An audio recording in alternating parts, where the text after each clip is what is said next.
Quand je suis arrivé ici, je n'ai pas vu une ferme. J'ai vu une vieille grange, du bois fatigué par le temps, trop de silence et une vache maigre, immobile, comme si elle attendait quelque chose.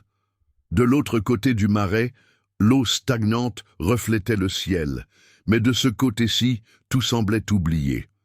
Je suis resté quelques secondes sur le seuil de la grange, sans savoir si je devais entrer, si je devais rester, sans savoir si c'était un héritage ou un défi. Tout le monde disait que ça n'en valait pas la peine, que ce n'était qu'une grange en ruine, que cette vache n'allait pas survivre. Mais, en la regardant, j'ai eu une certitude.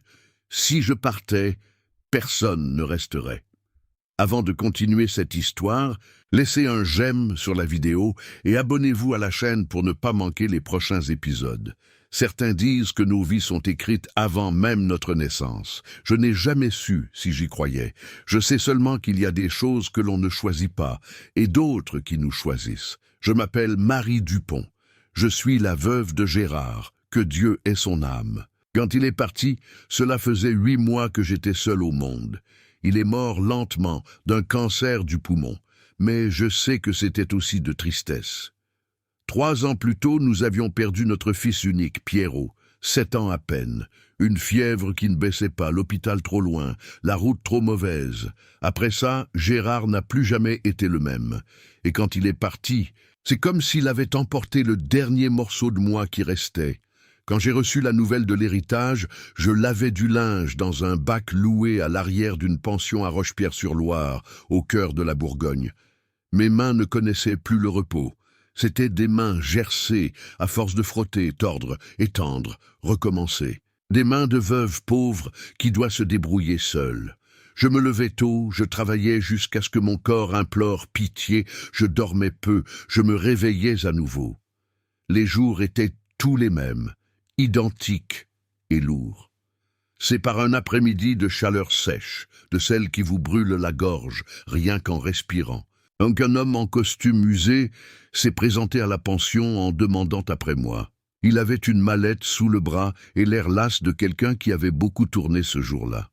« Vous êtes bien Madame Marie Dupont ?»« C'est moi, » ai-je répondu en essuyant mes mains mouillées sur mon tablier. Il s'est raclé la gorge, a sorti des papiers de sa mallette et a dit que j'avais hérité d'un bien laissé par un parent éloigné que je connaissais à peine, un certain Josué Morin. Mon cœur s'est accéléré une seconde. J'ai pensé à un lopin de terre, à une maison, à quelque chose qui pourrait me sortir de cette routine qui m'avalait peu à peu. Mais l'homme a ajusté ses lunettes et a lu sans aucune émotion. Il s'agit seulement d'une vieille grange, à Saint-Roch-l'Abondance, et d'une vache. J'ai cligné des yeux, croyant avoir mal entendu. Une vache maigre. C'est tout ce qui figure dans l'inventaire. Si vous n'en voulez pas, vous pouvez refuser l'héritage, il vous suffit de signer ici. Il m'a tendu un stylo. J'ai regardé ces papiers, cette vie que je menais, le bac rempli du linge des autres. J'aurais dû refuser, n'importe qui de sensé aurait refusé, mais quelque chose en moi, une petite voix que je croyais morte avec Gérard, a murmuré « Vas-y ». J'ai pris l'argent que j'avais caché sous mon matelas. Ce n'était presque rien. J'ai acheté un billet pour un autocar qui allait au fin fond de l'Auvergne. Le voyage a été long et pénible. Mauvaise route, poussière entrant par les fenêtres, une chaleur qui collait à la peau. Quand je suis arrivé à Saint-Roch-l'Abondance, le soleil était déjà bas, peignant le ciel d'orange et de violet. J'ai demandé mon chemin à un vieil homme assis devant une épicerie. Il a pointé du menton vers le bout de la route. Continuez tout droit jusqu'à ce qu'il n'y ait plus rien. C'est là que vous trouverez.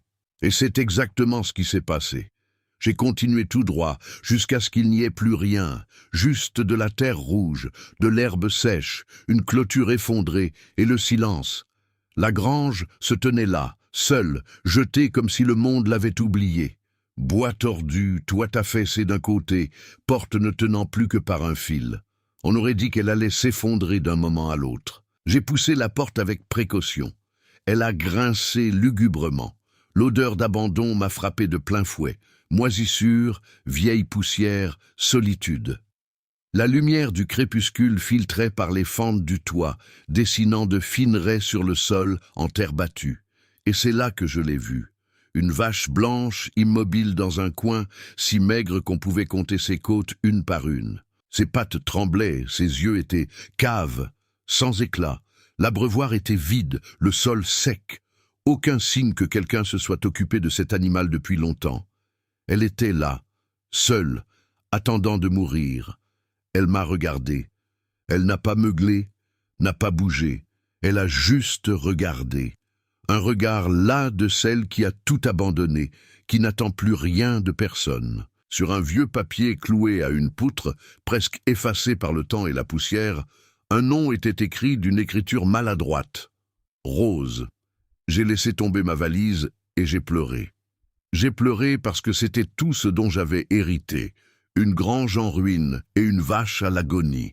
J'ai pleuré parce que j'étais venu jusqu'ici en pensant trouver quelque chose qui me sauverait. Et ce que j'ai trouvé, c'était plus d'abandon, plus de solitude. J'ai pleuré parce que, au fond, je le savais. Cette vache et moi, nous étions pareils. Elle était maigre de faim, j'étais maigre d'espoir. J'ai passé lentement la main sur son échine. Son poil était rêche, sale, son corps était chaud mais faible. Elle n'a pas réagi, n'a même pas essayé de s'écarter. Elle est restée là, immobile, comme si elle n'avait même plus la force d'avoir peur. Et c'est à ce moment-là, la main sur les côtes saillantes de cette bête abandonnée, que quelque chose s'est réveillé en moi. Je ne saurais l'expliquer. Peut-être était-ce de la colère, peut-être de l'entêtement, peut-être juste la lassitude d'abandonner. J'ai parlé tout bas, presque en chuchotant, plus pour moi que pour elle. Je vais rester, même s'il ne reste que nous deux. Cette nuit-là, j'ai dormi dans la grange. Il n'y avait pas de lit, rien. Je me suis enroulé dans une fine couverture que j'avais apportée et je me suis allongé dans un coin, loin des fuites. Le vent s'engouffrait entre les planches disjointes avec un bruit effrayant. Quand il pleuvait, j'étais mouillé. Quand il faisait froid, le vent me cinglait la peau. Rose est restée dans son coin, silencieuse. De temps en temps, j'entendais sa respiration lourde et je pensais « On va mourir ici toutes les deux ». Mais le lendemain est arrivé. Et avec lui, une chose étrange, la volonté, des mains qui n'abandonnent pas. Au petit matin, alors que le soleil se levait à peine derrière la colline, je me suis réveillé le corps endolori et la tête lourde. J'avais mal dormi, rêvant de Gérard, de Pierrot, de tout ce que j'avais perdu. Mais quand j'ai ouvert les yeux et que j'ai vu Rose, là, dans le même coin, respirant lentement, quelque chose a changé en moi. Elle était encore en vie, et si elle était encore en vie, alors il y avait de l'espoir. Je me suis levé, j'ai secoué la poussière de mes vêtements et je suis allé au village. Ce n'était pas loin, environ 3 kilomètres de marche sur le chemin de terre. Le soleil commençait déjà à chauffer, me brûlant la nuque, et la poussière rouge collait à mes pieds. En arrivant, j'ai cherché du travail. N'importe quoi. Laver du linge, faire des ménages, cuisiner, balayer des cours. Une dame nommée Madame Cécile avait besoin d'aide dans la cuisine de la petite épicerie qu'elle tenait. Elle payait peu, mais elle payait. J'ai accepté sur le champ. J'ai travaillé toute la journée. Quand elle m'a payé à la fin de l'après-midi, j'ai pris cet argent durement gagné. Et je suis allé directement acheter ce dont Rose avait besoin. Du foin, un peu de sel, des granulés si je pouvais. L'argent suffisait à peine pour la moitié de ce que je voulais, mais c'était un début. Je suis retourné à la grange alors que le soleil se couchait. Je portais le foin sur mon dos, le sel enveloppé dans un vieux sac. Mes jambes me faisaient mal, mes bras me brûlaient, mais je n'ai pas ralenti. Quand j'ai poussé la porte de la grange, Rose a levé la tête. C'était la première fois qu'elle bougeait depuis mon arrivée. J'ai mis le foin dans la mangeoire. Elle n'est pas venue tout de suite. Elle est restée à me regarder, méfiante, comme si elle ne croyait pas que c'était pour elle. J'ai attendu, calmement, sans la forcer. Après un temps qui m'a paru une éternité, elle a fait quelques pas chancelants et a commencé à manger, lentement, mâchant avec difficulté. Mais elle a mangé. Je me suis assise par terre, adossée au mur de bois, et je l'ai simplement regardée. Je ne peux pas expliquer ce que j'ai ressenti à ce moment-là. C'était un mélange de soulagement, de peur et d'espoir. C'était comme si, en la voyant manger, en la voyant vivre, je me disais que peut-être moi aussi je pouvais y arriver. Les jours ont commencé à suivre un rythme. Je me levais tôt, j'allais au village travailler à l'épicerie de Madame Cécile. Je revenais en fin d'après-midi avec ce que j'avais pu acheter. Je m'occupais de Rose, je dormais dans la grange, et je recommençais le lendemain. Rose s'est rétablie doucement, très doucement. D'abord, elle a réussi à se lever seule, sans trop trembler. Puis, elle a commencé à meugler quand j'arrivais, un son rauque faible, mais qui me remplissait de joie. Un jour, alors que je mettais du foin frais dans sa mangeoire, elle a appuyé sa grosse tête contre moi, comme pour demander une caresse. Je lui ai caressé le flanc et j'ai senti une boule dans ma gorge. « On va y arriver, Rose. Tu vas voir, on va y arriver. » C'est par un après-midi de chaleur étouffante, de celles où l'air semble immobile et où même les grillons se taisent, qu'il est apparu. Antoine. J'étais en train de réparer la clôture qui entourait le terrain de la grange, quand j'ai entendu le bruit d'un 4x4 s'arrêter devant. J'ai levé les yeux et j'ai vu un homme descendre de la voiture. Chapeau cher, bottes en cuir brillantes, chemise bien repassée. Il a regardé les alentours avec cet air de propriétaire, comme si tout ce qu'il voyait lui appartenait déjà. « Bonjour », a-t-il dit, mais il n'y avait rien de bon dans son ton. « Bonjour », ai-je répondu, sans lâcher mon marteau. Il a retiré son chapeau, a passé la main dans ses cheveux grisonnants et a souri, mais c'était un sourire froid, calculé. « Je suis Antoine Ribière, propriétaire des terres environnantes. J'ai appris que vous aviez hérité de... » Il a regardé la grange avec dédain. « Ce lopin de terre ?»« C'est exact, » ai-je confirmé. Il a fait quelques pas, inspectant tout avec attention. Il a regardé la grange en ruine. Il a regardé Rose, qui était couchée à l'ombre, ruminant lentement. Il m'a regardé moi, avec ma robe simple, mes cheveux attachés avec un vieux foulard, mes mains calleuses, et il a ri. Un petit rire de quelqu'un qui trouvait tout cela ridicule. « Ça ne vaut rien tout ça, ni la grange, ni la vache. » Il a fait une pause et m'a dévisagé. « Pas plus que vous. » J'ai senti le sang me monter à la tête, mais je me suis contenu. Je n'ai rien dit. Je l'ai juste regardé, en attendant. Antoine a sorti un portefeuille de sa poche et a compté quelques billets. Il n'y en avait pas beaucoup. « Je vous achète tout, le terrain, la grange, la vache. Je vous facilite la vie. Avec cet argent, vous pourrez louer une petite chambre au village, vivre quelques mois tranquillement en attendant de trouver autre chose. » J'ai regardé l'argent dans sa main. J'ai regardé Rose. J'ai regardé la grange que j'avais commencé à réparer seul, planche par planche, clou par clou. Je ne vends pas. Il a haussé les sourcils comme s'il n'avait pas bien entendu. « Pardon ?» J'ai dit que je ne vends pas. Son sourire s'est effacé. Il a rangé l'argent lentement, sans me quitter des yeux. « Vous faites une erreur. Cet endroit n'a aucun avenir. Cette vache va mourir de toute façon. Et vous ?» Il a haussé les épaules. « Vous ne tiendrez pas. » J'ai fait un pas en avant, serrant plus fort le marteau. « Peut-être, mais tant que j'aurai la force, je m'occuperai de ce qui est à moi. » Antoine a remis son chapeau lentement, sans se presser. Il est monté dans son 4x4, a démarré le moteur et avant de partir, il a baissé la vitre et a dit « Vous allez le regretter ». Et il est parti, soulevant un nuage de poussière rouge sur la route.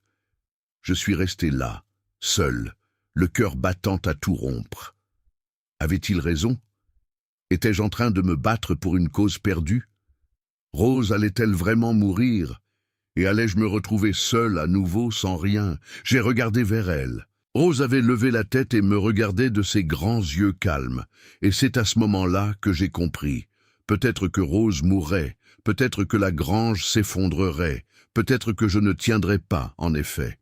Mais tant que j'aurais la vie, tant que Rose aurait la vie, nous allions nous battre. Parce qu'abandonner ça, je savais déjà ce que c'était. Et cette fois, je n'allais pas abandonner. Le premier lait. Les semaines passaient lentement, l'une après l'autre, à la fois pareilles et différentes. Je me levais avant le soleil, quand le ciel était encore sombre, et qu'on n'entendait que le chant des premiers oiseaux. J'allais au village travailler à l'épicerie de Madame Cécile. Je revenais en fin d'après-midi, fatigué, les pieds meurtris par la marche, mais en rapportant toujours quelque chose pour Rose. Du foin, du sel, parfois des restes de légumes que Madame Cécile me donnait. Rose allait mieux, c'était visible. Son poil commençait à briller un peu plus. Ses côtes étaient encore apparentes, mais moins. Elle arrivait à marcher sans trembler, et quand j'arrivais, elle venait m'attendre à la porte de la grange, hochant la tête, me glant doucement comme pour dire « Tu es revenu », et je revenais toujours. La grange aussi changeait peu à peu. Je réparais ce que je pouvais de mes propres mains, je clouais les planches branlantes, je bouchais les trous du toit avec des morceaux de vieilles bâches trouvées au village. J'ai nettoyé le sol en terre battue, enlevé les débris, organisé le peu d'affaires que j'avais. Ce n'était pas grand-chose, mais c'était à moi. Un jour, un voisin qui habitait à 2 kilomètres de là est passé. Monsieur Dominique, un vieil homme voûté, peu bavard. Il avait vu de la fumée s'échapper de la grange. J'avais commencé à faire du feu pour cuisiner, et était venu voir qui était là. Quand il a vu Rose, il a secoué la tête. Cette vache était à Josué. Il est mort et l'a laissée là. Personne n'a voulu s'en occuper. Je pensais qu'elle était déjà morte. Elle a failli, ai-je dit, mais elle va mieux. Monsieur Dominique est resté silencieux quelques minutes, à observer. Puis il a pris son chapeau de paille et a dit « Demain, j'apporte des planches. Ce toit ne tiendra pas la prochaine pluie. » Et il a apporté non seulement des planches, mais aussi des clous, une vieille échelle, et il a passé tout l'après-midi à réparer le toit pendant que je tenais l'échelle. Il n'a rien demandé, n'a pas beaucoup parlé, il a juste fait. Quand il a eu fini, il m'a regardé et a dit « Vous avez du courage, ma petite dame. Ce n'est pas tout le monde qui reste. » Après lui, d'autres personnes ont commencé à venir. Madame Marlène, qui habitait au village, a apporté une couverture plus épaisse et de vieux draps. Jacques, un jeune qui travaillait dans une ferme voisine, est arrivé avec un sac de granulés qu'il avait en trop. Ce n'était pas de grandes choses, mais c'était des choses qui faisaient la différence. Je ne comprenais pas bien pourquoi. Puis j'ai réalisé, il voyait en moi ce que je voyais en Rose. Quelqu'un qui se battait et quelqu'un qui n'avait pas abandonné. Et ça touchait les gens. C'est par un matin au ciel clair, avec un soleil encore faible, que c'est arrivé. Je nettoyais la mangeoire quand Rose a commencé à s'agiter bizarrement, inquiète, hochant la tête, marchant de long en large. Je me suis inquiété. Était-elle malade? Avait-elle mangé quelque chose qui ne passait pas?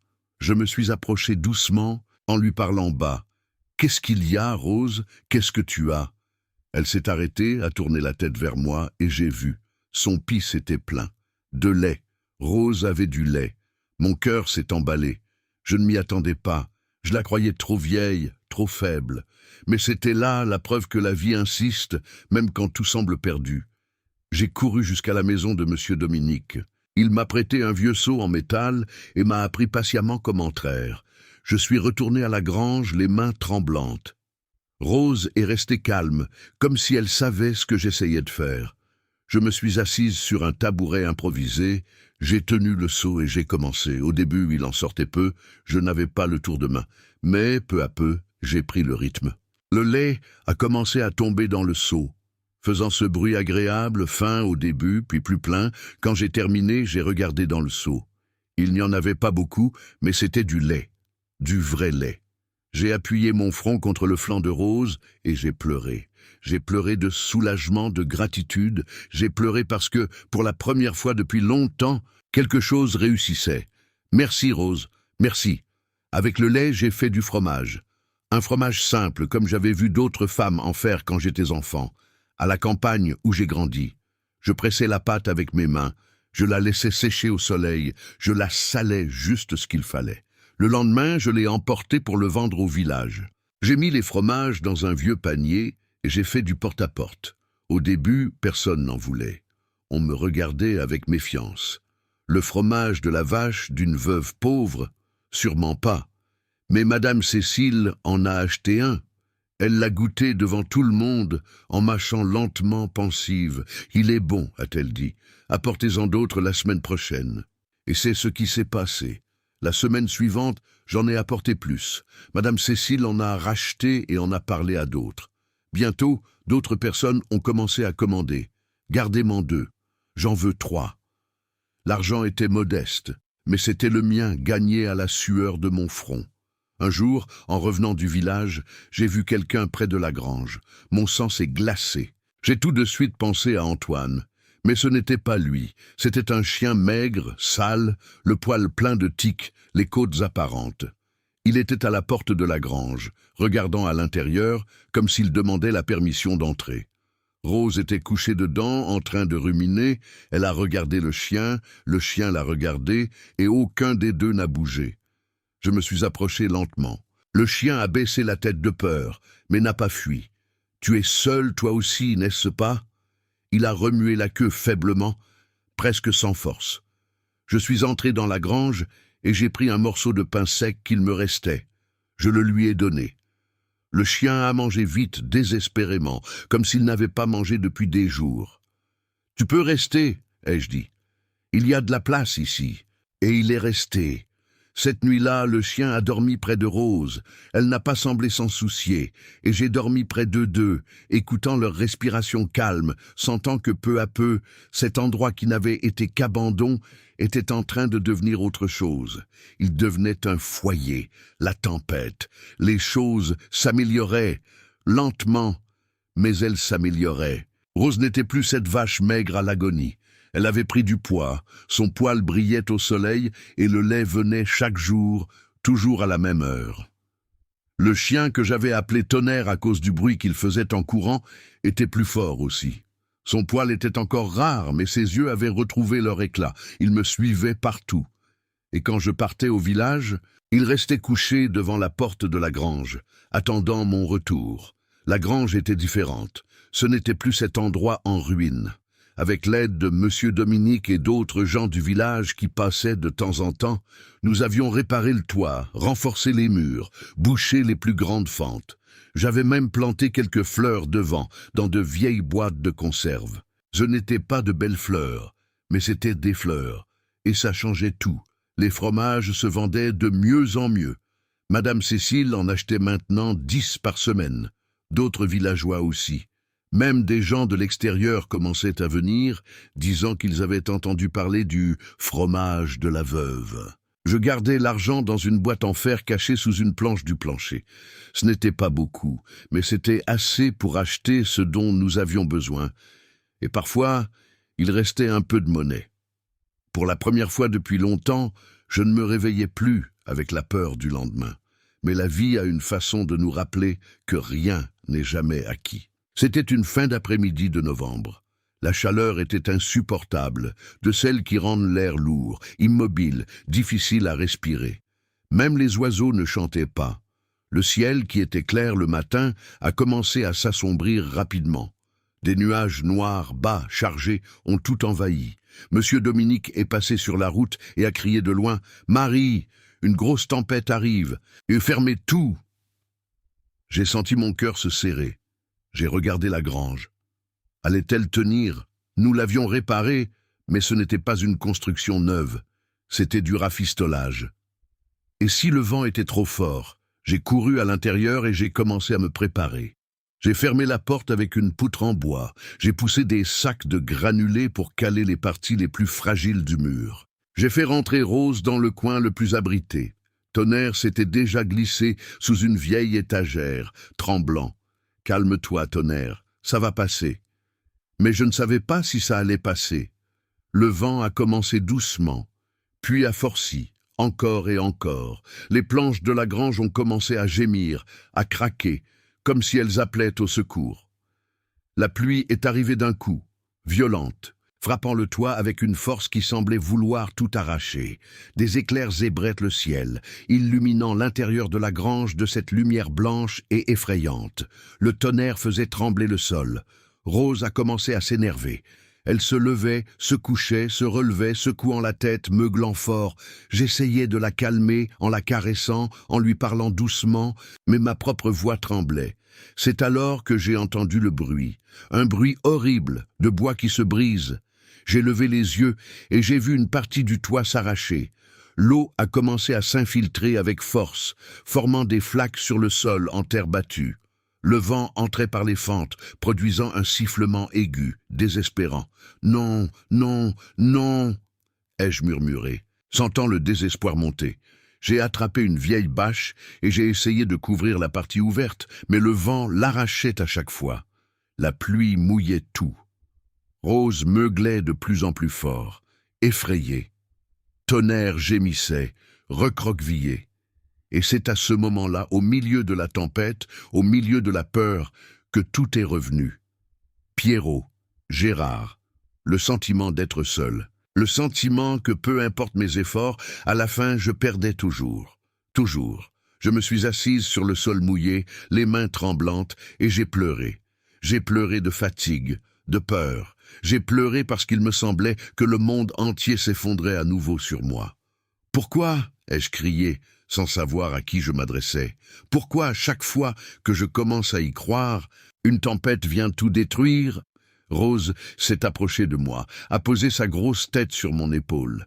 Son poil était mouillé, chaud. Elle est restée là, immobile, me soutenant, comme une vache peut soutenir quelqu'un. Et c'est à ce moment-là, avec Rose contre moi, Tonnerre à mes pieds et la tempête qui faisait rage dehors, que j'ai compris. Je n'étais pas seul, plus maintenant. J'ai essuyé mon visage avec ma main mouillée. J'ai respiré profondément et je me suis levé. « D'accord », ai-je dit, « plus pour moi que pour eux. On ne va pas abandonner. Pas maintenant. » J'ai pris tout ce que j'avais de lourd et j'ai commencé à l'empiler contre le mur le plus faible. J'ai attaché la bâche avec une corde, de toutes mes forces. J'ai emmené Rose et Tonnerre dans le coin le plus protégé de la grange, où la pluie n'entrait pas autant. La tempête a duré toute la nuit. Je n'ai pas dormi. Je suis restée assise, à guetter chaque bruit, chaque craquement, chaque rafale de vent. J'ai prié. J'ai prié comme je ne l'avais pas fait depuis longtemps. J'ai demandé que la grange tienne. J'ai demandé que Rose aille bien. J'ai demandé la force de ne pas abandonner. Quand le jour s'est levé, la pluie avait cessé, le vent s'était calmé, tout était mouillé, boueux, dévasté. Mais nous avions survécu. J'ai ouvert la porte de la grange doucement. La lumière du matin est entrée, faible, grise. Dehors, le sol était jonché de branches, de morceaux de bois, de boue. Une partie de la clôture était tombée. Le toit avait un trou énorme. Mais il était debout. Rose est sortie avec moi, Tonnerre aussi. Nous sommes restés là, tous les trois, à contempler les dégâts. Et c'est là que j'ai vu Monsieur Dominique arriver sur la route, et derrière lui d'autres gens. Madame Cécile, Jacques, Madame Marlène, d'autres voisins que je connaissais à peine. Ils apportaient des outils, du bois, des clous, des bâches. Monsieur Dominique s'est arrêté devant moi et a retiré son chapeau. J'ai su que la tempête avait frappé fort par ici. On est venu aider. J'ai senti une boule dans ma gorge. « Vous n'êtes pas obligé. »« Si, on l'est, » l'a interrompu Madame Cécile. « Vous n'avez pas abandonné quand tout le monde pensait que vous le feriez. Ce n'est pas à notre tour de vous laisser tomber à cause d'une tempête. » Et ils ont travaillé toute la journée. Ils ont réparé le toit, relevé la clôture, nettoyé la grange. En fin de journée, alors que le soleil se couchait, la grange était en meilleur état qu'avant la tempête. Quand tout le monde est parti, je suis resté là, à regarder ce que nous avions construit ensemble. Ce n'était pas seulement une grange. C'était la preuve que quand on n'abandonne pas, les autres non plus ne vous abandonnent pas. La vie qui nous choisit. Les mois ont passé. La grange, qui avait résisté à la tempête avec l'aide de tant de bonnes personnes, était maintenant plus solide que jamais. J'avais même réussi à acheter des tuiles neuves pour remplacer les parties les plus anciennes. Rien de très cher, rien de très beau, mais c'était solide, c'était sûr. Rose était grasse. Quiconque la voyait maintenant ne pouvait croire que c'était la même vache que j'avais trouvée presque morte le premier jour. Son poil blanc brillait au soleil. Ses yeux étaient vifs, attentifs, et le lait venait en abondance chaque matin. Je ne vendais plus seulement du fromage, mais aussi du lait à quelques familles du village. Et le fromage avait acquis une certaine renommée. Des gens des villages voisins venaient en acheter. « C'est le fromage de Marie, celui qui guérit l'âme », ai-je entendu une dame dire un jour. Je ne sais pas s'il guérissait l'âme, mais je sais qu'il était fait avec soin, avec temps, avec gratitude. Tonnerre avait grossi aussi. C'était maintenant un chien fort, malin, qui aboyait sur tout étranger qui s'approchait, mais qui était doux comme un agneau avec ceux qu'il connaissait. Il dormait chaque nuit, devant la porte de la grange, tel un gardien silencieux. J'avais même réussi à acheter quelques poules, 6 au total. Elles picoraient dans la cour, pondaient des œufs, remplissaient l'endroit de vie. Le matin, quand je me réveillais, c'était au son du chant du coq, du meuglement de Rose, du caquettement des poules, des sons qui disaient « Tu n'es pas seul ». La vie était redevenue une routine, mais une routine différente de celle que j'avais connue. Avant, c'était une répétition vide, mécanique, sans sens. Maintenant, c'était une répétition pleine. Pleine de but, pleine de vie. C'est un samedi après-midi, alors que le soleil commençait à décliner et que j'étais assise sur le banc en bois que M. Dominique m'avait fabriqué devant la grange, que le 4x4 s'est arrêté sur la route. Antoine. Il est descendu lentement à regarder autour de lui, à retirer son chapeau, mais cette fois son attitude était différente. Il n'y avait plus cet air de dédain. Il y avait autre chose, quelque chose que je n'ai pas tout de suite identifié. Il s'est approché. Tonnerre s'est levé en grognant doucement, mais je lui ai fait signe de se taire. « Bonsoir, Marie. »« Bonsoir », ai-je répondu sans me lever. Il est resté là quelques secondes, comme s'il cherchait ses mots. Puis il a désigné du menton la grange, Rose qui paissait tranquillement dans l'enclos, les poules qui picoraient, les fleurs que j'avais plantées. « Je suis venu ici il y a quelques mois, » a-t-il commencé d'une voix basse. « Je suis venu en pensant que vous ne tiendriez pas une semaine, en pensant que vous alliez abandonner, tout vendre pour une bouchée de pain et partir. » Je n'ai rien dit, j'ai juste attendu. Mais j'avais tort. Il a mis son chapeau sous son bras et m'a regardé dans les yeux. « J'avais tort, Marie, et je suis venu vous présenter mes excuses. » J'étais surprise, je ne m'attendais pas à ça. « Vous n'avez pas à vous excuser, » ai-je dit. « Vous ne me connaissiez pas. Moi non plus, je ne savais pas si j'allais y arriver. »« Mais vous y êtes arrivé, » a-t-il dit. « Vous avez réussi quand tout le monde pensait que c'était impossible. Quand ai-je pensé que c'était impossible ?» Il a fait une pause. « Il y a des gens qui abandonnent à la première difficulté. Vous en avez eu 1000 et vous n'avez renoncé à aucune. » J'ai senti une chaleur monter dans ma poitrine.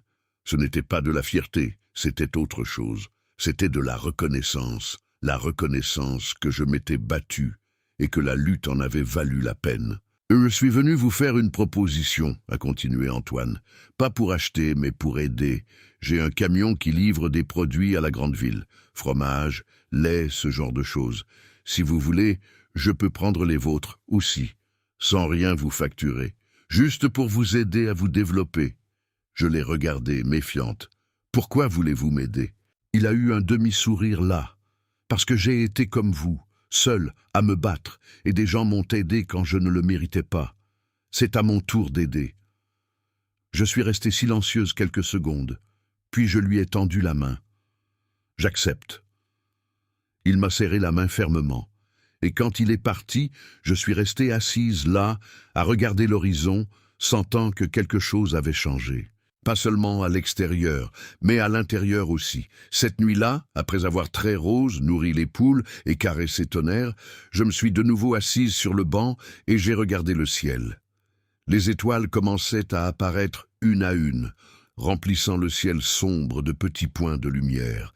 J'ai pensé à Gérard, à Pierrot, à tout ce que j'avais perdu. Et pour la première fois, au lieu de la douleur, j'ai ressenti de la gratitude. La gratitude de les avoir eus dans ma vie, même pour si peu de temps. La gratitude d'avoir aimé, même si l'amour avait fait si mal quand il s'était terminé. J'ai pensé à l'héritage que j'avais reçu. Une grange en ruine et une vache à l'agonie. N'importe qui aurait refusé, n'importe qui de sensé serait parti, mais je suis resté. Et en restant, j'ai découvert une chose que j'avais oubliée. La vie ne s'arrête pas quand on perd. La vie ne s'arrête que quand on abandonne. Rose s'est approchée, comme elle le faisait toujours quand je restais trop silencieuse. Elle a posé sa grosse tête contre moi. J'ai passé lentement la main sur son poil, sentant la chaleur, la vie qui pulsait en elle.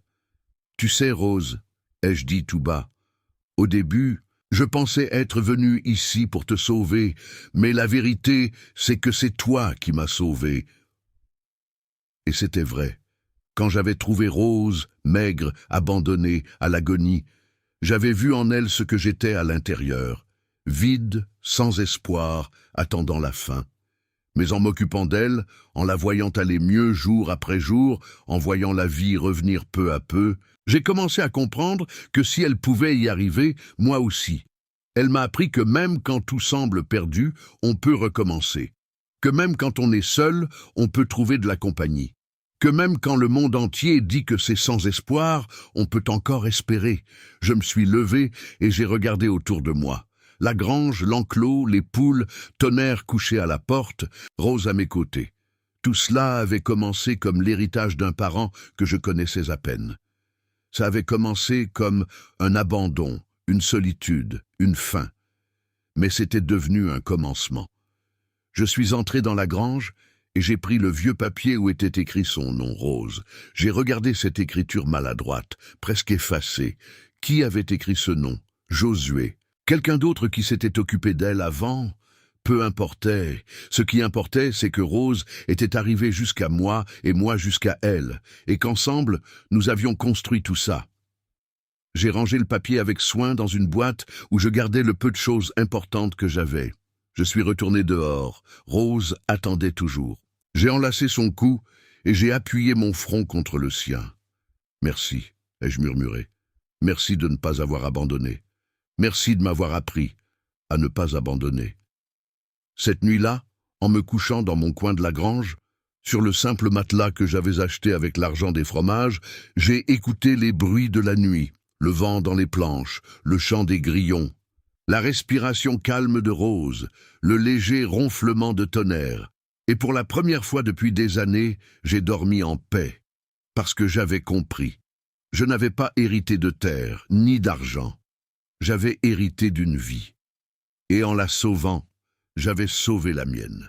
Quand je regarde en arrière maintenant, je me rends compte que cette première année a été la plus difficile.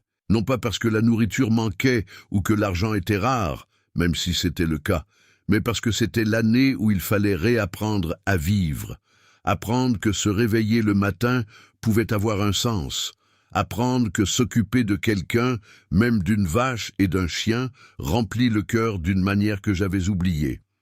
La routine s'est installée naturellement, comme l'eau qui trouve son chemin entre les pierres. Je me levais toujours avant le soleil. Le ciel était encore sombre, de ce bleu profond qui précède la clarté. Et les étoiles brillaient encore, obstinées. J'aimais ce moment. C'était un moment à moi, avant que le monde ne se réveille et ne commence à exiger des choses. Je me levais doucement. J'étirais mon corps endolori. Dormir par terre, même avec un matelas, n'est pas de tout repos. Et la première chose que je faisais, c'était d'aller voir Rose. Elle était toujours réveillée, à attendre, parfois en ruminant, parfois juste immobile, ses grands yeux calmes fixés sur la porte, attendant que j'apparaisse. « Bonjour, Rose », lui disais-je chaque jour en lui caressant l'échine, et elle hochait la tête comme pour répondre. « Bonjour à toi aussi ». La traite est devenue un moment sacré, il n'y a pas d'autre mot. Je m'asseyais sur ce petit banc en bois, j'appuyais ma tête contre son ventre chaud, et je commençais. Le lait tombait dans le seau, avec ce son rythmé, constant, qui apaisait l'âme. Tonnerre restait toujours à proximité, couché, veillant. Les poules commençaient à picorer dans la cour. Le coq chantait et, peu à peu, le ciel s'éclaircissait, prenant des teintes de rose, d'orange, de doré. Après la traite, je séparais le lait. Une partie pour faire du fromage, une autre pour le vendre frais dans de vieilles bouteilles que je lavais avec soin. Et il en restait toujours un peu pour moi, pour le petit déjeuner. Du lait chaud avec du pain que Madame Cécile me donnait quand il en restait à l'épicerie. Parfois juste le lait, mais c'était suffisant.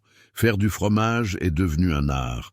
Au début, je faisais beaucoup d'erreurs. Je laissais cailler trop ou pas assez, je mettais trop ou pas assez de sel. Mais j'ai appris, j'ai senti le bon dosage dans ma main, à l'œil, à l'odeur. Et chaque fromage réussi me remplissait de fierté parce qu'il était bien fait de mes mains, avec le lait de ma vache. Le partenariat avec Antoine a tout changé. Il a commencé à emmener mes fromages à la grande ville, sur les marchés, dans les épiceries fines. Au début, c'était 10 fromages par semaine, puis 20, puis 30. J'avais à peine le temps de suivre. Mais c'était une bonne fatigue, vous savez, une fatigue de celle qui construit quelque chose. Avec l'argent qui rentrait un peu plus régulièrement, j'ai pu acheter plus de poules. De 6, je suis passé à 15. Elles pondaient tous les jours. J'en vendais une partie, j'en gardais le reste. Et la vie est devenue plus abondante. Ce n'était pas la richesse, mais c'était l'abondance. Et pour quelqu'un qui avait vécu dans le dénuement, l'abondance était déjà un miracle. Monsieur Dominique passait presque tous les jours, toujours avec une excuse, rapporter un outil, demander un verre de lait, voir comment allait le toit. Mais je savais qu'il venait surtout pour voir si j'allais bien. Il avait vu tant de gens abandonnés dans sa vie qu'il était surpris chaque fois qu'il me voyait là, solide, à m'occuper de mes affaires. « Vous avez du cran, Marie », m'a-t-il dit un jour, assis sur le banc, buvant le café que j'avais préparé. Le cran de ceux qui ont trop souffert et qui ont décidé de ne plus souffrir. Ce n'est pas tout à fait ça, ai-je pensé. Ce n'est pas que j'avais décidé de ne plus souffrir. C'est que j'avais décidé que la souffrance n'allait pas me tuer, que je pouvais porter ma douleur et vivre quand même, que Gérard et Pierrot vivraient pour toujours en moi, mais que cela ne signifiait pas que je devais mourir avec eux. C'est à cette époque que j'ai commencé à parler davantage à Rose. Je sais que ça peut paraître fou, mais ça ne l'était pas. Ou peut-être que si, mais c'était une folie qui me faisait du bien. Je lui racontais ma journée, les gens que je croisais au village, ce que je ressentais. Tu sais, Rose, aujourd'hui je me suis réveillé sans ce poids sur la poitrine, ce poids que je sentais chaque jour depuis la mort de Gérard. Est-ce que c'est mal ? Est-ce que je suis en train de l'oublier ? Rose me regardait, mâchant lentement, avec ce calme d'animal qui sait que la vie est faite de moments lents. Et je comprenais dans son silence la réponse « Ce n'est pas oublier, c'est avancer en emportant avec soi. » L'hiver difficile. L'hiver est arrivé sec cette année-là, trop sec, le genre de sécheresse qui fissure la terre, qui assèche les puits, qui fait maigrir le bétail et transforme les pâturages en poussière. J'avais peur que tout ce que j'avais construit ne disparaisse avec le manque de pluie. Le foin a commencé à se faire rare. Celui que j'achetais au village est devenu plus cher, car tout le monde en avait besoin. J'ai essayé de faire durer ce que j'avais, de rationner, mais Rose a recommencé à maigrir. Pas beaucoup, mais c'était visible, et le lait a commencé à diminuer. J'étais désespéré. Une nuit, assise seule dans la grange, regardant Rose qui dormait d'un sommeil agité, je me suis surpris à penser « Est-ce que je vais la perdre, elle aussi ? Est-ce qu'après tout, après m'être tant battu, je vais devoir la regarder mourir ?» Non. J'ai décidé que non. Le lendemain, j'ai marché des kilomètres à la recherche d'herbe. Je suis allé dans les fermes voisines, sur des terrains abandonnés, au bord des routes. Là où il y avait une touffe de verre, je la coupais et la ramenais sur mon dos. Je rentrais les mains pleines de coupures, les épaules endolories, le corps épuisé, mais je ramenais quelque chose. Monsieur Dominique, en voyant ce que je faisais, a secoué la tête. « Vous allez vous tuer, ma petite dame. »« Peut-être, mais tant que j'aurai la force, Rose mangera. » Il a soupiré. Et le lendemain, il est arrivé avec une botte de foin qu'il avait gardée pour ses propres vaches. « Tenez, partagez ça avec Rose. Mais mes vaches se débrouilleront. Rose, elle, vous a, et vous êtes trop têtu pour la laisser mourir. » J'ai accepté les yeux pleins de larmes et j'ai partagé ce foin avec le plus grand soin, le faisant durer le plus longtemps possible. La sécheresse a duré près de 3 mois. 3 mois de lutte quotidienne. À me réveiller sans savoir si j'aurais de quoi nourrir Rose, à voir le ciel désespérément clair et à avoir envie de crier. Mais nous avons tenu. Quand la première pluie est arrivée, je dormais. Je me suis réveillé au son des gouttes sur le toit. Au début, j'ai cru que je rêvais, mais non. C'était bien de la pluie. Je me suis levé d'un bond, j'ai ouvert la porte de la grange et je suis sorti en courant. La pluie tombait, fine, mouillant tout, faisant remonter de la terre rouge cette bonne odeur de terre mouillée que j'avais oubliée. J'ai ouvert les bras, j'ai levé le visage vers le ciel et j'ai laissé la pluie me tremper. Rose est sortie aussi, elle est restée là, sous la pluie, laissant l'eau couler sur son corps. Tonnerre courait partout en aboyant, comme s'il faisait la fête, et j'ai pleuré. J'ai pleuré de soulagement, de gratitude, j'ai pleuré parce que nous avions réussi. Encore une fois, la jeune fille de la route. C'est par une chaude journée de janvier, presque 1 an et demi après mon arrivée, qu'elle est apparue. Je réparais la clôture quand j'ai entendu un bruit sur la route. J'ai levé les yeux et j'ai vu une silhouette marcher lentement, un peu de travers, tenant une vieille valise. C'était une jeune fille, peut-être une 20aine d'années, maigre, le visage sale de poussière et les yeux cernés de fatigue. Elle s'est arrêtée devant la grange, a posé sa valise et s'est assise au bord de la route, comme si ses jambes ne la portaient plus. J'ai lâché mon marteau et je suis allé vers elle. « Ça va ?» Elle a levé les yeux vers moi. Ils étaient rouges, gonflés, comme si elle avait beaucoup pleuré. « Je dois aller à Palmeiras, mais il n'y a pas de car avant demain. Et Sa voix s'est brisée. Je n'ai nulle part où dormir. Je l'ai regardée, sa vieille valise, sa fragilité, et j'ai revu un peu de moi-même le jour de mon arrivée. « Vous pouvez rester ici cette nuit, » ai-je dit sans trop réfléchir. « Ce n'est pas grand-chose, mais il y a un coin pour dormir et de quoi manger. » Elle m'a regardé avec un mélange de surprise et de méfiance. « Vraiment ? Vraiment ?» Elle a respiré profondément, et ses yeux se sont à nouveau remplis de larmes. « Merci, merci beaucoup. » Elle s'appelait Julie, elle fuyait, pas la violence, et pas un danger physique, mais une vie qui l'étouffait, un mariage devenu une prison, une famille qui ne l'écoutait pas, un endroit où elle ne pouvait plus respirer. « Je n'en peux plus », m'a-t-elle dit ce soir-là, assise sur le banc, buvant une tisane de verveine que j'avais préparée. J'ai essayé, je vous jure, mais il est arrivé un moment où je me suis regardé dans le miroir et je ne me suis plus reconnu. Alors j'ai pris ma valise et je suis parti. « Je comprends », ai-je dit, et je comprenais vraiment. Elle est restée cette nuit-là et la suivante, et celle d'après. Parce que le car avait toujours une excuse pour ne pas passer. Il était en panne, la route était mauvaise, il n'y avait pas assez de passagers, et chaque fois qu'elle parlait de partir, je voyais la peur dans ses yeux, la peur de retourner en arrière, la peur de ne pas réussir à recommencer. « Vous pouvez rester quelques jours de plus, » lui disais-je, « jusqu'à ce que vous soyez sûr de ce que vous voulez faire. » Et elle restait. Julie a commencé à m'aider, à traire Rose, à s'occuper des poules, à faire le fromage. Elle ne savait rien faire au début. Elle avait des mains délicates de quelqu'un qui n'a jamais fait de gros travaux, mais elle a appris vite. Et peu à peu, elle s'est transformée. Son visage a repris des couleurs, ses yeux ont perdu cet air effrayé, ses mains sont devenues calleuses. Et un jour, alors qu'elle était assise par terre dans la grange à faire du fromage, je l'ai regardée et je l'ai vue sourire. « Vous savez, Marie, » a-t-elle dit sans cesser de pétrir la pâte, « je n'aurais jamais cru que j'aimerais faire ça, travailler de mes mains, me lever tôt, m'occuper des bêtes. Mais j'aime ça, vraiment. » « C'est parce qu'ici, vous êtes libre, » ai-je dit. Elle a arrêté de pétrir et m'a regardé.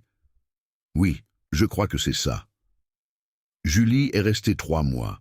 3 mois qui l'ont changée, et qui m'ont changé aussi, parce que m'occuper d'elle, lui apprendre, la voir se renforcer m'a rappelé une chose. On n'est pas seulement ici pour survivre, on est ici pour aider aussi.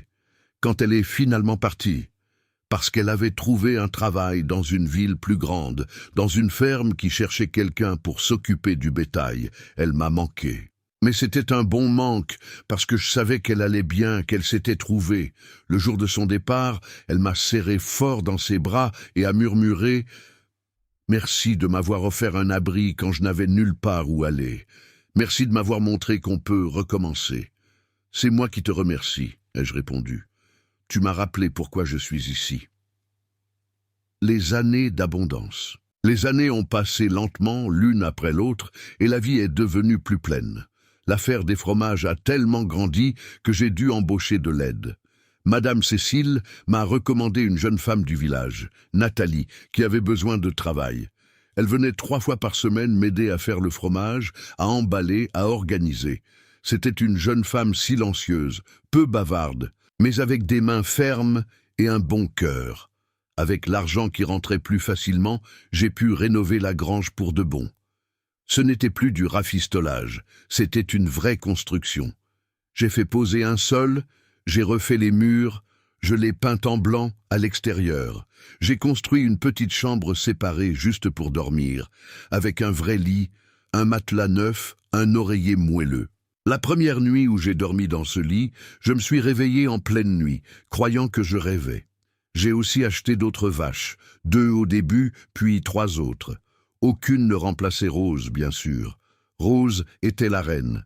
Les autres n'étaient que des aides, mais elles aidaient bien.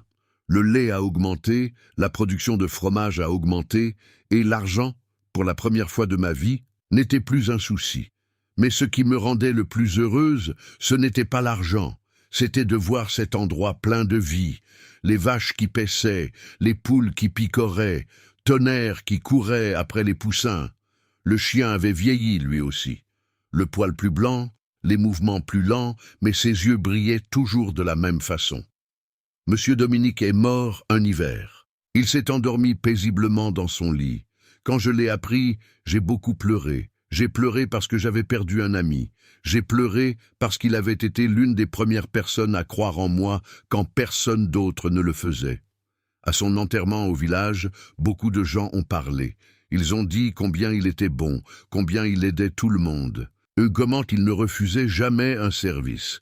Et quand mon tour est venu de parler, j'ai dit « Monsieur Dominique m'a appris que la bonté n'a pas besoin de raison, qu'aider quelqu'un n'a pas besoin d'explication, et que parfois, on sauve la vie d'une personne juste en étant présent. » Je suis rentré chez moi ce jour-là, le cœur lourd. Mais quand je suis arrivé et que j'ai vu Rose m'attendre à la porte de la grange, quand Tonnerre est venu en remuant la queue, quand j'ai entendu les poules picorer, j'ai compris.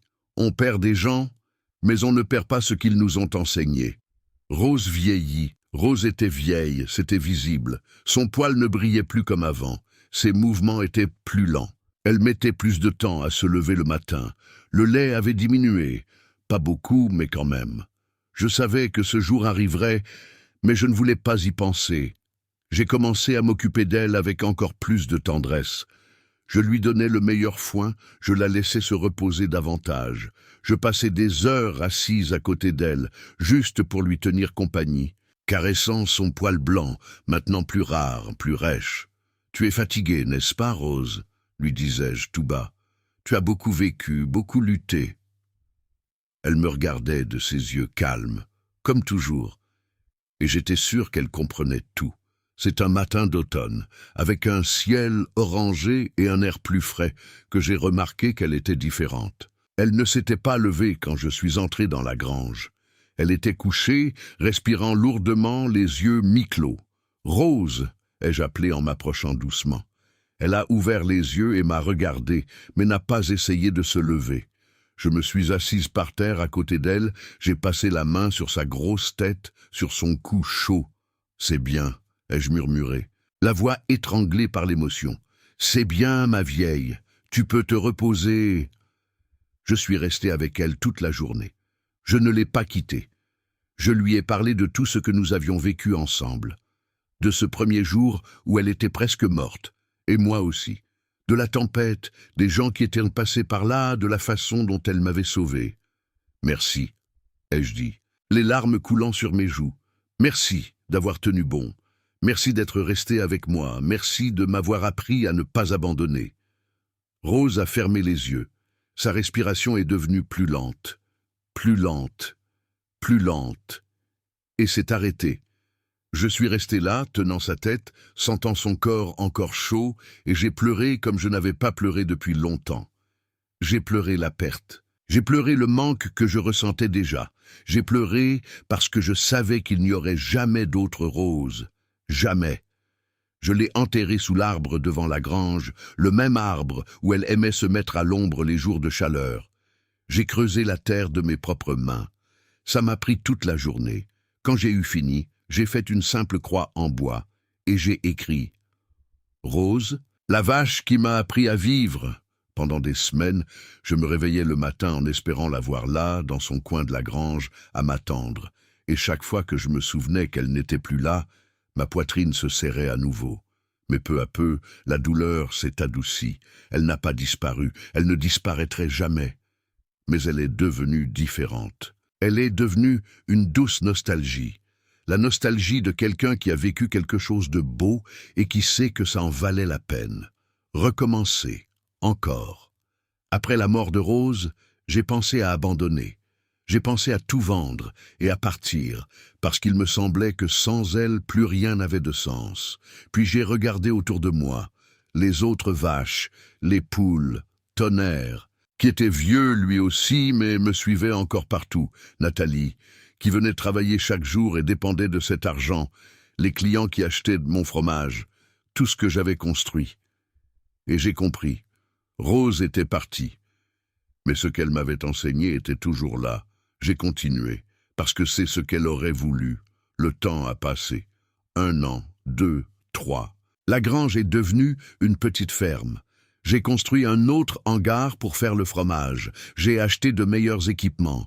J'ai embauché plus de gens. Le fromage de Marie est devenu connu dans toute la région. Les gens venaient de loin pour en acheter. Mais je n'ai jamais oublié d'où je venais. Je n'ai jamais oublié qu'un jour, je n'étais qu'une veuve pauvre, lavant du linge dans un bac loué, sans espoir, sans avenir. C'est pourquoi chaque fois que je voyais quelqu'un dans le besoin, une jeune fille fuyant sa maison, un jeune homme sans travail, un enfant abandonné, je m'arrêtais et j'aidais. Parce que c'est ce que Rose m'avait appris, qu'on est ici pour plus que survivre. On est ici pour prendre soin aussi.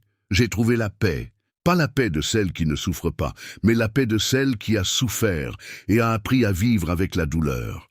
La paix de celle qui a perdu et a appris à avancer, en emportant ses pertes avec elle. Aujourd'hui, quand je m'assois sur le banc en bois que M. Dominique a fabriqué, quand je regarde la grange que j'ai construite de mes propres mains, quand je vois la tombe de Rose sous l'arbre, je ressens de la gratitude. La gratitude d'avoir hérité de cette grange en ruine et de cette vache à l'agonie, parce que c'est ce qui m'a sauvé. Pas la terre, pas l'argent, mais la chance de recommencer, la chance de prendre soin, la chance d'aimer à nouveau, la lettre que je n'ai jamais envoyée. Il y a une chose que j'ai faite et que je n'ai jamais racontée à personne. Environ 2 ans après la mort de Rose, une nuit où je me sentais particulièrement seul, j'ai écrit une lettre. Une lettre à Gérard. Je sais qu'il ne pouvait pas la lire. Je sais qu'il était mort. Mais j'avais besoin d'écrire. J'avais besoin de sortir tout ce que je ressentais. J'ai pris un vieux cahier, un stylo, et j'ai commencé. Gérard, cela fait si longtemps que tu es parti.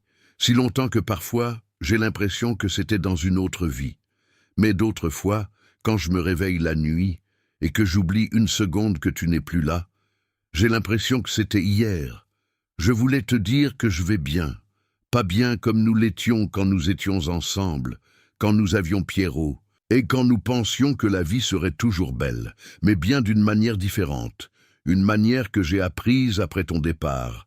J'ai hérité d'une grange. Tu y crois? Une vieille grange et une vache maigre. Tu aurais ri si tu avais vu ça. Tu disais toujours que je n'étais pas faite pour m'occuper des bêtes, que j'étais trop délicate, mais j'ai appris à traire, à soigner, à ne pas abandonner. La vache s'appelait Rose, elle est morte il y a 2 ans, et quand elle est morte, Gérard, j'ai ressenti presque la même douleur que lorsque tu es parti, parce qu'elle m'avait sauvé. Tout comme tu m'avais sauvé un jour, quand nous étions jeunes et que je pensais que je ne serais jamais heureuse.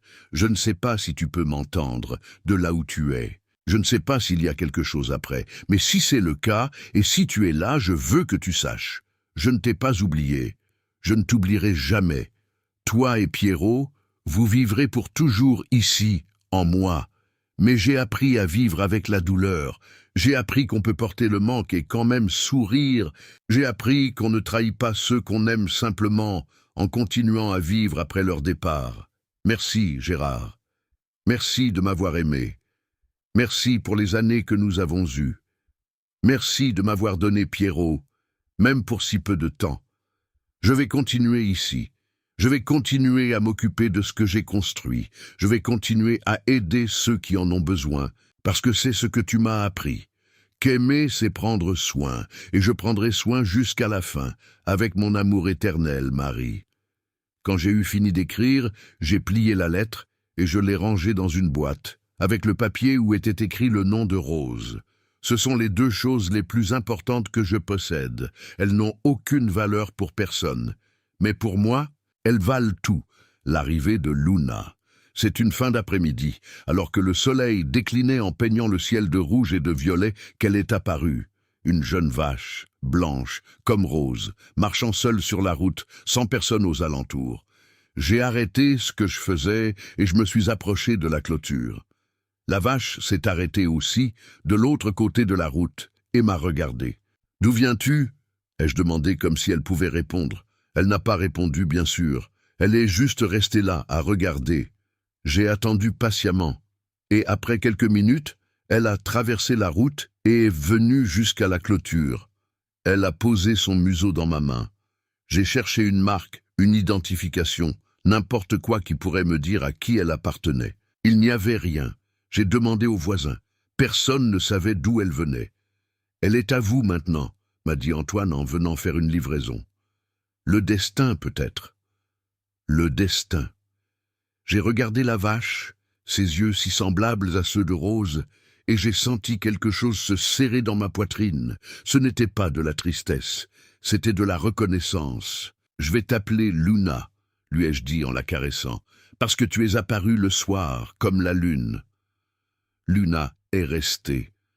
Et peu à peu, elle a occupé un espace que je pensais destiné à rester vide pour toujours. Ce n'était pas comme Rose. Rien ne serait jamais comme Rose, mais elle était spéciale à sa manière. Et j'ai compris, la vie ne remplace pas ce que l'on perd. Mais elle offre de nouvelles choses, et c'est à nous d'accepter ou non. J'ai accepté, le dernier matin avec Tonnerre.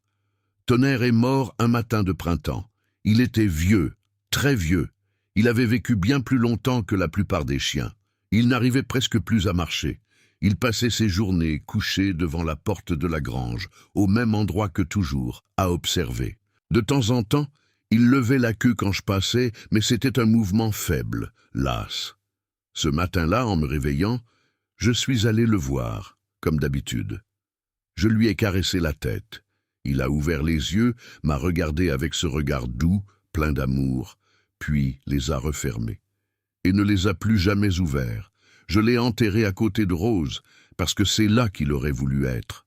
Quand j'ai eu fini, je me suis assise entre les deux tombes, et je suis resté là des heures, pensant à tout ce que nous avions vécu, à toutes les tempêtes qu'il m'avait aidé à traverser, à toutes les fois où leur seule présence avait suffi à me faire croire que ça valait la peine de continuer. Merci, leur ai-je dit, au vent, au ciel, merci d'être resté avec moi, le sens de tout. Aujourd'hui, quand je regarde en arrière, je vois que ma vie a été faite de pertes et de recommencements. J'ai perdu Pierrot, j'ai perdu Gérard, j'ai perdu Rose, j'ai perdu Tonnerre, j'ai perdu Monsieur Dominique, j'ai perdu tant de choses, mais j'ai gagné aussi. J'ai gagné cette ferme, j'ai gagné des amis, j'ai gagné un but, j'ai gagné la certitude que même si la vie fait mal, même si elle nous prend des choses, elle nous en donne aussi. Et c'est à nous de choisir sur quoi nous concentrer. J'ai choisi de me concentrer sur ce que j'ai reçu. Sur les beaux matins, l'odeur de la terre mouillée, le lait chaud, le fromage bien fait, les gens qui sont passés par ici et qui sont repartis meilleurs, les bêtes dont je me suis occupé et qui se sont occupées de moi. Certains disent que nos vies sont déjà écrites. Je ne sais toujours pas si j'y crois, mais je sais qu'il y a des choix, et que ces choix font toute la différence. J'ai choisi de rester quand j'aurais pu partir. J'ai choisi de prendre soin quand j'aurais pu abandonner. J'ai choisi de croire quand tout me disait de ne pas le faire. Et c'est ça qui m'a sauvé. Ce n'était pas l'héritage, ni l'argent, ni la chance. C'était le choix de ne pas abandonner.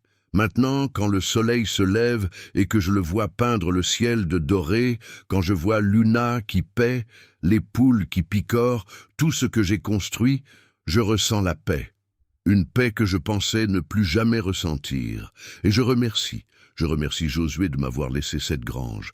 Je remercie Rose de m'avoir appris à vivre. Je remercie Tonnerre de m'avoir appris à ne pas avoir peur.